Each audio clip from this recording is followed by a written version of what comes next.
Get your hands off my prototype and get off my field. Pull his credential now. Get your hands off my prototype and get off my field. The voice cut across the proving ground loud enough that 100 people in the press bleachers turned to look. The mechanic did not flinch. He crouched by the tread of the big matte gray tank, sleeves shoved up over forearms, roped with muscle and mapped with old burn scars. One scarred hand rested flat on the drive sprocket, calm, like a man laying a palm on the flank of a nervous horse.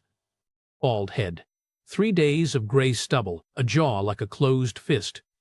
He looked less like a groundskeeper than like something the tank had been built to carry. A little girl sat on his toolbox behind him, coloring a paper sun with far too many rays. "Mom," he said evenly, not standing, "your final drive seal is weeping. Your left track tension is off by a good inch. If you run a live fire demo today, this thing throws a track in front of your cameras. Give me 20 minutes. Sloan Weller looked at him the way she looked at anything that dared slow her down. Which, these days, was everything. Blonde hair scraped back so tight it looked like a decision. Beautiful, the way a drawn blade is beautiful. Chief Operating Officer of Valmont Defense. The coldest thing on a field full of steel. "You are a museum contractor," she said. "You wax the antiques by the entrance. You do not touch a $200 million program, and you do not lecture me about armor." She turned to the security lead. "He is done. Pull his credential. And get the child off my range before I have both of them for liability." The mechanic stood, slowly, all 6 feet and 3 inches of him unfolding. He did not argue. He wiped his hands on a rag, folded it once, and reached down for his daughter's hand. He was a man long used to being weighed by people who would need him later, and never once guess it. What none of them knew, not Sloan, not the guard reaching for the badge, was a single, quiet fact. The scarred nobody being marched off the field had climbed into a burning tank exactly once before in his life. Through fire, to pull out the people trapped inside. And in 90 seconds, hers would be the crew screaming in the smoke. To understand how a decorated tank gunner ended up waxing museum relics for minimum wage, you have to go back 10 years. Back to a name they both carried like shrapnel. Culvert 9. His name was Cole Brenner. He was 42, and he had once been the best gunner in the best tank crew in the 2nd Battalion, 7th Armor. The Iron Dukes. Nobody at the museum knew that. They knew Quiet Cole. Cole, who could make a seized 60-year-old engine turn over just by listening to it. Cole, who never raised his voice, who wore a wedding ring on a job with no dress code. He kept the ring because taking it off felt like burying her twice. They knew the burn scars ran up under his sleeves, and they knew not to ask. He had been armor his whole adult life. Loader, then gunner, then the man they trusted on the trigger when it counted. He could put a round through a target the size of a door at 2,000 meters. And he could pull a 200-pound crewman through a hatch built for someone half that size. He had been very good at a job. The world only remembers when it goes wrong. And then Culvert 9 went wrong. 2 years after Culvert 9, his wife Maggie got sick. He watched the strongest person he knew grow small over 11 months, until their daughter Ruby learned to fall asleep only with his hand flat on her back. Because the world had already proven it could take a mother while you were not looking. Maggie made him promise 2 things at the end. Stop climbing into things that burn, and stay with Ruby. So Cole Brenner hung up the uniform and the medals and took the smallest, quietest job he could find. Restoring dead tanks at a heritage museum, 40 minutes from Ruby's school. Because it meant he was home for breakfast every single morning. Dead tanks do not cook off. Dead tanks do not scream. He was not hiding out of shame exactly. He was hiding because the man who could do what he had done at Culvert 9 had watched 3 friends burn while he lived. And he had decided the safest thing he could give the world was to stay small and grease-stained and close to the one small person who still needed him. He did not want to climb into the fire again. He knew, better than anyone alive, what it cost. Sloan Weller had a rule she never said aloud. She trusted no one, because the last time she trusted the system, it took her crew and then blamed her for their ashes. 10 years ago, she had been Captain Sloan Weller, the youngest tank company commander in the brigade. A rising name. Then came a firefight at a river crossing the maps called Culvert 9. Her tank took a hit, and the ammunition compartment behind the crew, the one with the blast door engineered to vent an explosion up and away from the men, did the opposite. It failed. It funneled the fire in. 3 of her 4 crew died in seconds. She dragged the 4th out through the flames herself. And then the Board of Inquiry, hunting for something cheaper than the truth, found her. The official finding was a masterpiece of quiet cruelty. It praised the crew's valor, and it buried, in a subclause, 6 words that ate her alive for a decade. Commander's decision to hold contributed to losses. They never quite said she had cooked her own men. They did not have to. The armor community read between the lines and decided a hotshot young captain had held position too long and burned 3 soldiers for a medal. Her career ended in a room with no windows. Her name became a warning. So Sloan did the only thing left to a woman who knew the blast door had failed and could never prove it. She climbed into the machine that destroyed her. She clawed her way into Valmont Defense, the company that built the tank, that built the blast door, that had every reason to keep Culvert 9 buried. And she rose, cold and relentless, into the executive floor. Because from the inside, someday, she might reach the files they had sealed. She was flawless. She was feared. She trusted no engineer, no board member, no anonymous cog. Because a cog had funneled fire into her crew compartment, and a boardroom had called it her fault. What she did not know was that there had been a 5th set of eyes at Culvert 9. The gunner she had pulled out of the fire, the one man who had been close enough to the blast door to see what actually failed, and who had vanished off the face of the earth before he ever testified. And when a scarred museum mechanic put his hand on her prototype today and told her quietly that her armor was about to fail, every alarm she owned went off at once. Because she had spent 10 years being told, armor does not fail, only commanders do. They did not get marched off the field right away. The security lead had to find someone to sign the credential pull, and a 7-year-old had questions. Ruby had wandered 3 steps toward the great gray tank, staring up at it, then back at her father's arm where the sleeve had ridden up. "The names are showing, Daddy," she said. Cole tugged the sleeve down out of habit, but not before a passing young Valmont engineer glanced at the tattoo on the inside of his scarred forearm and did a small double-take. It was a unit crest, a mailed fist over crossed cannons, and under it, inked in a neat military column, 4 names. 3 of them had small crosses beside them. The 4th did not. "Tell me the names again," Ruby said, the way she asked for a bedtime story. "Not here, Rubies. You said you carry them so they are never alone." Cole crouched to her level, because he could never say no to that particular sentence. "I see Mander Ryan said that Brach wants down the column of names. That is right," he said quietly. "Tankers have a rule, baby.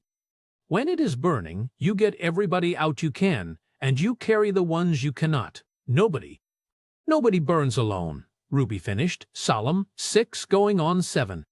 "Nobody burns alone," Cole said. And he stood and pulled the sleeve down over the 4th name, the one with no cross beside it. Because that soldier had not died. He had just stopped being a person who could say the names out loud. Across the field, a klaxon sounded. The demo was starting. Sloan Weller took her place at the rail above the grandstand. 200 people, press and families and schoolchildren on a field trip. They watched a matte gray tank with a weeping final drive seal rumble out onto the range.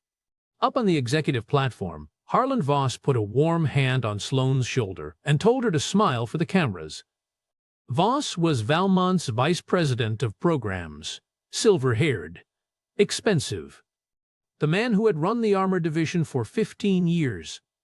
which meant he was the man who had signed off on the blast door a decade ago, and the man who had, very quietly, made Culvert 9 go away. He did not know Sloane had spent 3 years assembling what she had assembled. He thought she was a trophy he had hired to launder the company's image. Look, we gave the disgraced captain a second chance.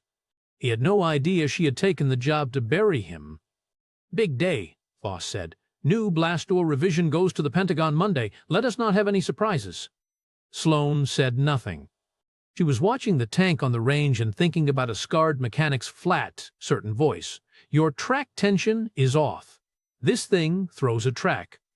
She was thinking that in 10 years of executives telling her armor never fails, that man was the first person who had said the opposite like he had seen it. On the range, the tank fired its first demonstration round downrange. The crowd applauded. And then it fired its second. And something behind the crew compartment made a sound Sloane Weller had heard exactly once before in her life. A sound she heard in her sleep. A deep metallic whump like the world clearing its throat. The same sound Culvert 9 had made. The blast door failed. The new, revised blast door, the one going to the Pentagon on Monday. It failed exactly the way the old one had. The ammunition cooked off, and instead of venting up and away, the fire funneled forward, into the hull, into the 3-person crew. A 60-ton machine became a furnace on treads with living men inside it. And it was rolling, because a dying driver's foot was still on the pedal. Rolling in a slow, unstoppable arc toward the grandstand full of children. The field came apart in screaming. Security ran the wrong way. Away. The demo crew froze. Harlan Voss's first instinct, God help him, was to shout at someone to get the cameras off. And Sloane Weller stood at the rail with her hands white on the steel. 19 years old again inside, watching fire take a crew she could not reach. Because there is nothing a person on a platform can do about a burning tank. Except one man was already running toward it. Toward it? Cole Brenner had put Ruby into the arms of a museum colleague the instant he heard the whump. Do not move. Do not follow. Daddy is coming back. His body knew that sound before his mind did. And now he was sprinting across open ground at a burning 60-ton machine that everyone else was fleeing. Shrugging out of his coveralls to the waist as he ran, the burn scars on his arms catching the light. He hit the moving tank the way you board a moving train, timing, not strength. He caught a tow hook, hauled himself up onto the fender through the heat shimmer, and went hand over hand toward the commander's hatch. Across armor hot enough to blister his palms. He did not slow down. He had done this exact climb once before, in a worse place, and his hands remembered the geometry even as they cooked. The hatch was jammed, warped by the heat. Cole braced both boots and got a crowbar-thick tanker's bar out of his belt. The one tool a museum man always carries. He levered it with everything a lifetime of armor had put in his back. Veins standing out on his bald head, until the hatch tore open on a geyser of black smoke. And then Cole Brenner did the thing he had sworn to a dying woman he would never do again. He went down into the fire. Up on the platform, Sloane Weller stopped breathing. Because the museum contractor she had fired 90 seconds ago had just disappeared into a burning tank head first. And the crowd around her had gone from screaming to that specific, drowning silence of people watching someone do the impossible. He came up with the loader first, hauled a limp 200-pound man up through a hatch built for someone smaller, laid him across the turret, and shoved him down into the arms of the demo crew, who had finally found their courage at the tank's base. Then he went back down, came up with the gunner, went back down a third time, into a hull now fully involved. And this time he was down so long that Sloane found herself gripping the rail and saying, out loud, to no one, "Come on, come on, come on!" He came up with the driver. And the driver was the reason the tank was still rolling, and now there was no one left to stop it. And the grandstand full of children was 150 feet away, and closing. So Cole Brenner did not jump clear. He dropped back into the driver's hole, into the fire. He grabbed controls that were slick with things he would not think about later, and he drove. A burning 60-ton machine, steering by feel through smoke that blinded him. He hauled the beast into a hard pivot turn away from the grandstand, treads screaming, throwing up a wall of earth, until the tank's nose swung past the last row of bleachers and pointed at the empty range beyond. Then he killed the fuel, set the brakes, and the furnace ground to a stop in open dirt, its gun pointing at nothing that could bleed. He came out of the driver's hatch on fire at one shoulder. He rolled off the fender into the dirt, and a museum colleague smothered his arm with a jacket while he lay there, heaving black smoke out of his lungs. The field was dead silent. Then it was not. Then it was cheering and sobbing all at once. All at once. And the small girl's voice carried over all of it, fierce and certain. "That is my daddy. Nobody burns alone. That is the rule." Nobody was laughing at the museum mechanic now. Sloane Weller came down off the platform, the way you come down off a cliff. She pushed through the crowd of medics and executives to where the scarred man lay in the dirt. She crouched, and she did not know why her hands were shaking harder now than they had during the fire. "You climbed into it," she said. "Nobody climbs into it. In 10 years of this industry, I have never once seen a living soul climb into a cooking hull.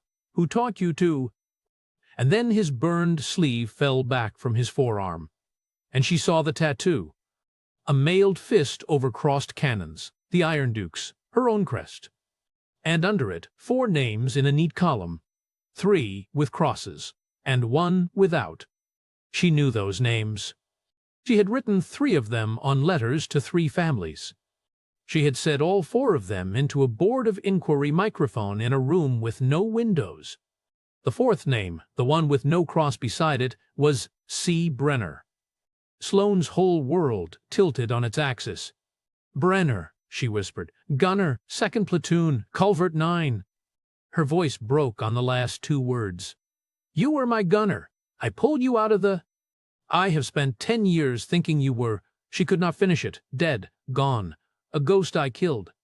"You did pull me out, Captain," Cole rasped. And for 1 second, the soot-black face in the dirt was gentle. "You went back into the fire for me when the manual said do not. That is why they hung you. Because you spent the seconds saving me that the board decided you should have spent getting out." He coughed hard. "You did not burn your crew, ma'am. You saved the one of us the door left salvable. And I have spent 10 years letting you take the blame for it, because I was too broken to stand up in a room and say what I saw." "What you saw?" Sloane breathed. "I was 6 inches from that blast door when it failed," Cole said. "It did not fail because of anything you did. It failed because it was built wrong. And I can prove it. I have always been able to prove it." Harlan Voss arrived with 2 security men and a face arranged into concern. "And he made the single greatest mistake of his career.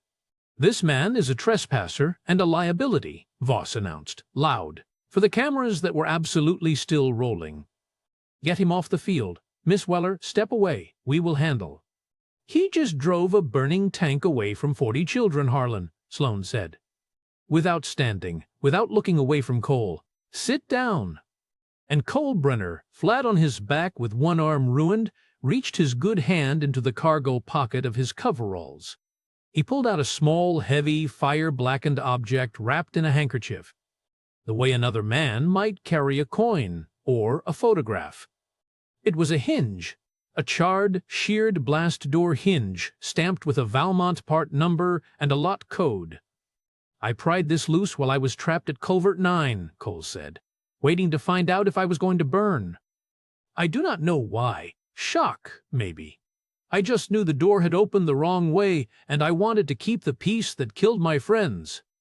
I have carried it 10 years. He held it up so the cameras caught it. That lot code is a batch Valmont knew was defective before it ever shipped.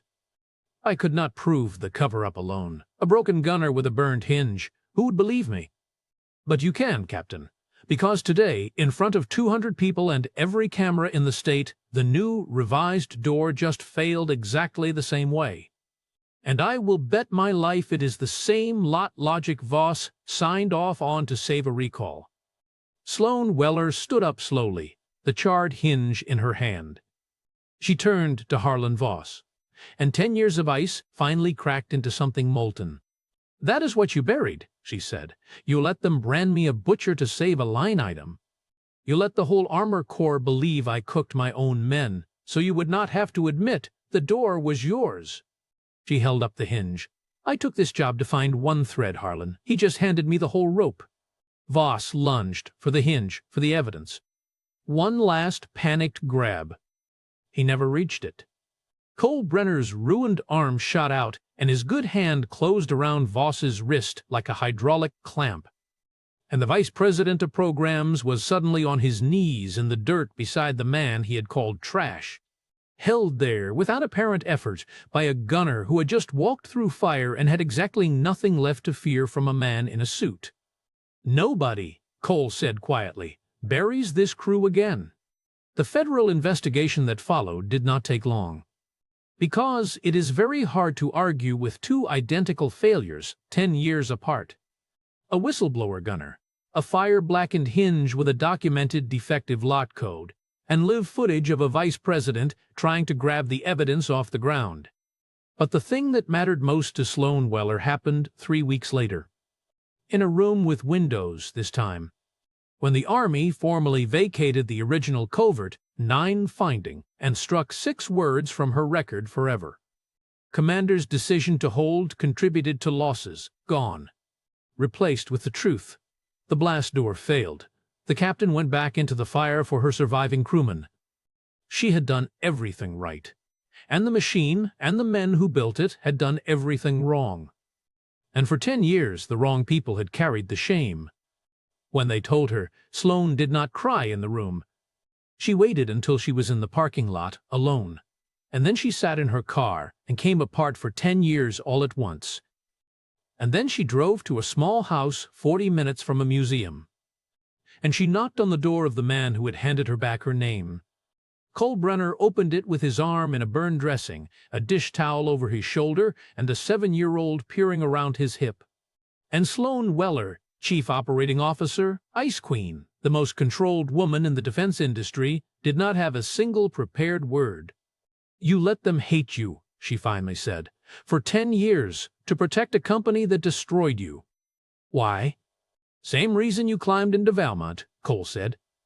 "We both went down into the fire that hurt us, because we could not stand to leave the truth in there alone." He stepped back to let her in. "Turns out grief just wears different uniforms. Yours looked like a corner office. Mine looks like a mop in a museum. Same funeral, though." Ruby decided she liked the blonde lady. Mostly because the blonde lady knew the names on Daddy's arm without being told, and said them out loud. All 4. The way Ruby did. Here is the lesson, and it deserves to be said without decoration. We are taught that power protects us. The title, the platform, the authority to fire the small people beneath us. Sloane Weller had all of it. And it did not put out the fire. It did not pull the crew from the hull, and it did not, for 10 years, clear her own name. What did all 3 was a man everyone had decided was nothing. A bald mechanic waxing museum relics, who had once been strong in the way the world most respects, and had walked away from it to make breakfast for a little girl. The strongest person on that field was not the one on the platform giving orders. It was the one in the dirt who ran toward the thing everyone else ran from, and then asked for no credit at all. And the laziest cruelty we practice is looking at the scarred, quiet person cleaning up after us and deciding they have nothing left to offer. Right up until the moment they are the only one who does. Sloane had spent 10 years believing she had failed her crew. It took a second fire, and a witness who had carried the proof in his pocket like a wound, to teach her the truth she had needed the whole time. She never left anyone to burn. She was the rule. Nobody burns alone. Valmont Defense did not survive the year in its old form, and good riddance. But the reforms that rose out of the wreckage carried a name Sloane insisted on. The blast door safety standard the whole industry adopted was filed in federal record, as the Covert 9 standard.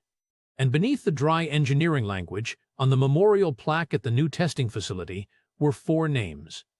3 with crosses, and 1 without, because that soldier was still very much alive, and had finally let himself be counted among the living. Cole did not take the consulting money Sloane's lawyers offered either. He took a daytime job restoring the museum's tanks, with a hard rule in writing. Home for breakfast, every morning, no exceptions.